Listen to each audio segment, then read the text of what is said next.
सभी विद्यार्थियों का पुनः एक बार आपके इस YouTube चैनल में स्वागत है। आज हम जानेंगे कि बोर्ड परीक्षा में आपको जो कॉपी मिलने वाली है, उत्तर पुस्तिका मिलने वाली है, वो कैसी होती है। ये कॉपी मेरे द्वारा बनाई गई है, लेकिन बिल्कुल बोर्ड की कॉपी की तरह है। ये बोर्ड की कॉपी नहीं है, उसका एक नमूना है।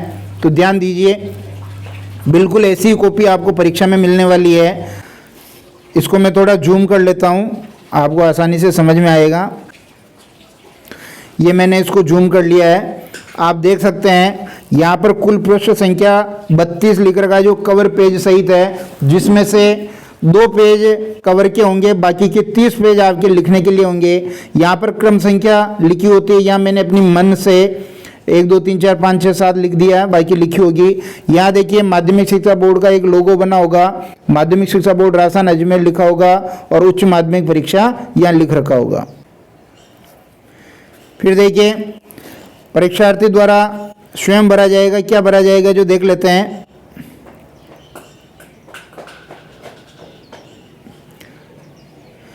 यहाँ देखेंगे सबसे पहले देखिए candidates roll number in English, यहाँ अंकों में आपको रोल नंबर लिखना है, फिर अंग्रेजी में यहाँ शब्दों में लिखना है, और परीक्षार्थी का नामांक हिंदी में यहाँ शब्दों में उसको लिखना है।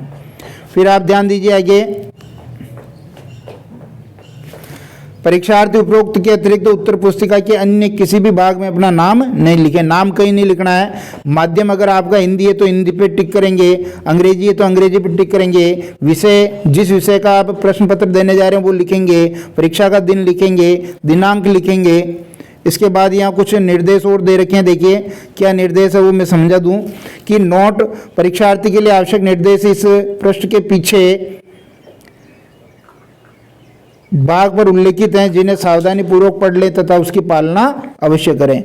परीक्षक हेतु निर्देश है जो आपकी इस कॉपी को जांचेगा कि परीक्षक को उपरोक्त सारणी अनुसार प्राप्तांक भरना अनिवार्य। ये सारणी अभी हम देखने वाले हैं।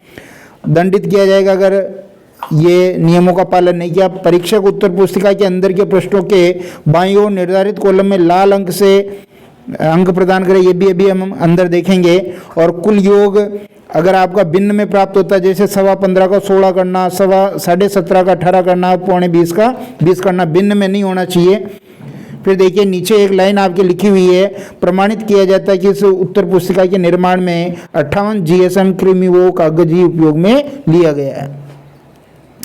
अब हम देखते हैं कि ये जो सारणी है ये किस काम की है। देखिए यहाँ देखिए ये एक जगह बनी हुई है, यहाँ पर कोड वाली सील और जो बोर्ड की सील है वो लगेगी।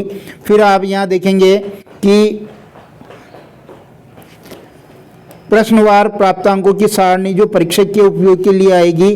अब आपके जितने भी प्रश्न पेपर में आएंगे, जैसे अलग अलग पेपर में अलग अलग प्रश्न आएंगे, तो आपने उस पहले प्रश्न में कितने अंक प्राप्त किए हैं। जैसे मान लीजिए पहले प्रश्न में आपने 1 अंक प्राप्त किया तो वहाँ 1 लिखेगा, दूसरे में 3 अंक प्राप्त किए तो यहाँ 3 लिखेगा। इस तरह से वो इस पूरी सारणी को भरेगा, और पूरी सारणी को भरने के बाद यहाँ पर प्राप्तांक का योग वो लिखेगा। जैसे अंकों में आपके मान लीजिए 80 में से 76 आए तो 76 अंकों में यहाँ लिखेगा, शब्दों में वो यहाँ पर लिख देगा। और जो परीक्षक इस कॉपी को जांचेगा उस परीक्षक के हस्ताक्षर यहाँ हो जाएंगे, और उसका एक संकेतांक होता है जो गोपनीय होता है, वो यहाँ पर लिख देगा। फिर ध्यान दीजिए जो अंदर का प्रश्न है, वो अंदर का प्रश्न मैं बता रहा हूँ, इस तरह कुल डॉट डॉट बने होंगे। फिर कुछ निर्देश है, ये निर्देश आपको समझने बहुत जरूरी है। पहला निर्देश देखिए, समस्त प्रश्नों का निर्धारित सब सीमा में इसी उत्तर पुस्तिका में करना है। विशेष परिस्थिति के अतिरिक्त उत्तर पुस्तिका पृथक से उत्तर पुस्तिका भरी हुई होने पर परीक्षक एवं वीक्षक की अनुशंसा पर ही दी जाएगी। मतलब ये खूब होती है, वैसे अलग आपको सप्लीमेंट्री लेने की जरूरत नहीं होती है। प्रश्न पत्र पर निर्धारित स्थान पर अपना नामांक लिखना, बिल्कुल जहाँ पर पेपर आएगा वो पेपर के ऊपर ही ऊपर रोल नंबर के लिए कॉलम होगा, वहाँ आते ही अपना रोल नंबर लिख दें, और पेपर पर आपको कुछ नहीं लिखना। प्रश्न पत्र हल करने के पश्चात जिस प्रश्न पर हल समाप्त होता है उस पर अंत में समाप्त लिखकर अंत के सभी प्रश्नों को तिरछी लाइन से काट दें। बिल्कुल इसके बारे में भी हम जब मॉडल पेपर हल करेंगे इस कॉपी में तब बताऊंगा मैं। निम्न बातों का विशेष ध्यान रखना है, बाकी आपके खिलाफ कार्रवाई हो सकती है। उत्तर पुस्तिका के ऊपर अंदर प्रश्नोत्तर के किसी भी भाग में जो सूचना चाहिए गई है उसके अलावा और कुछ भी नहीं लिखना है। जैसे बीच में कहीं रोल नंबर भी नहीं लिखना है, नाम पता फ़ोन नंबर ये भी कहीं पर भी नहीं लिखना है।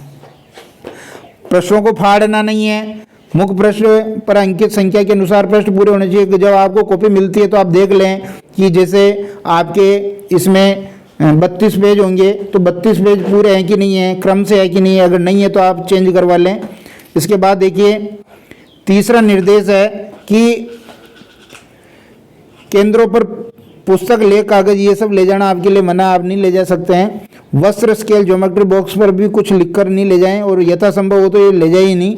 अपनी उत्तर पुस्तिका, ग्राफ, मानचित्र आदि परीक्षा भवन से बाहर नहीं लाना बिल्कुल। चाहे आप पानी और टॉयलेट के लिए बाहर आएँ तो भी आप अपना पेपर और सारा वहीं छोड़ के आएँ और परीक्षा के बाद शिक्षक की सहमति से सारा जो आपकी उत्तर पुस्तिका उसको सौंप करके फिर पेपर लेके बाहर आएँ।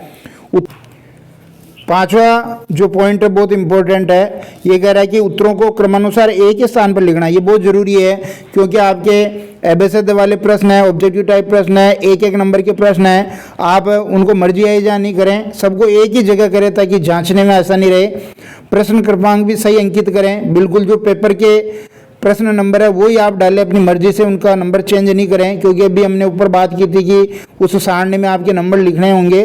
अन्यथा दंड स्वरूप परीक्षक को 1 अंक कम करने का अधिकार है, 1 नंबर वो आपका काट सकता है। बीच में उत्तर पुस्तिका के पृष्ठ रिक्त न छोड़े, खाली पेज भी नहीं छोड़ने। गणित का काम पीछे करना है। जहाँ तक हो सके प्रश्न के सभी भाग के उत्तर पुस्तिका में एक ही स्थान पर अंकित करें। भाषा विषयों को छोड़कर शेष सभी विषयों के प्रश्न पत्र हिंदी अंग्रेजी दोनों भाषा में मुद्रित होते हैं और हिंदी को ही फाइनल माना जाएगा अगर कहीं त्रुटि होती है तो। अब देखिए ये आपका पहला पेज आ गया है, इसको हम समझ लेते हैं। ये पहले पेज में यहाँ बोर्ड की जो लोगो है बोर्ड का वो यहाँ है। परीक्षक द्वारा प्रदत्त अंक है, प्रश्न संख्या है, परीक्षार्थी का उत्तर, यहाँ पेज नंबर चलते रहेंगे। ध्यान दीजिए, मान लो आपको प्रश्न 1 का उत्तर लिखना था, यहाँ प्रश्न 1 का लिखा। अब प्रश्न 1 में आपने मान लो लिख दिया, जैसे प्रश्न 1 का जो ए वाला है, ये ए है, ये ब है, ये स है, तो इसका ए का उत्तर लिख दिया आपने, जैसे विकल्प से भाषा, या फिर और कुछ भी यहाँ लिख दिया, इसका ब लिख दिया, यहाँ इसका उत्तर लिख दिया, यहाँ ए लिख दिया, यहाँ उत्तर लिख दिया। अब जो परीक्षक इसको जांचेगा, अब मान लीजिए उसने ये जांच लिया, ये भी जांच लिया, ये भी जांच लिया, तो यहाँ वो जो नंबर देगा वो परीक्षक द्वारा प्रदत्त अंक ये 3 नंबर यहाँ ऐसे दे दिए। इसके बारे में वो डिटेल से बात करेंगे। कुल मिलाकर के ये सारे पेज आपके हैं और अंतिम 30 पेज तक आपको लिखना होता है। और एक पेज में अगर हम पंक्तियां गिने तो एक पेज में लाइन होती है कितनी, 28 लाइन होती है। कितनी, 28 लाइनें होती है। तो निश्चित रूप से ये वीडियो आपको समझ में भी आया होगा, पसंद भी आया होगा। पसंद आया तो लाइक शेयर करें। हम किसी मॉडल पेपर को शीघ्र ही इसके अंदर सॉल्व करेंगे। तब तक के लिए बहुत बहुत धन्यवाद।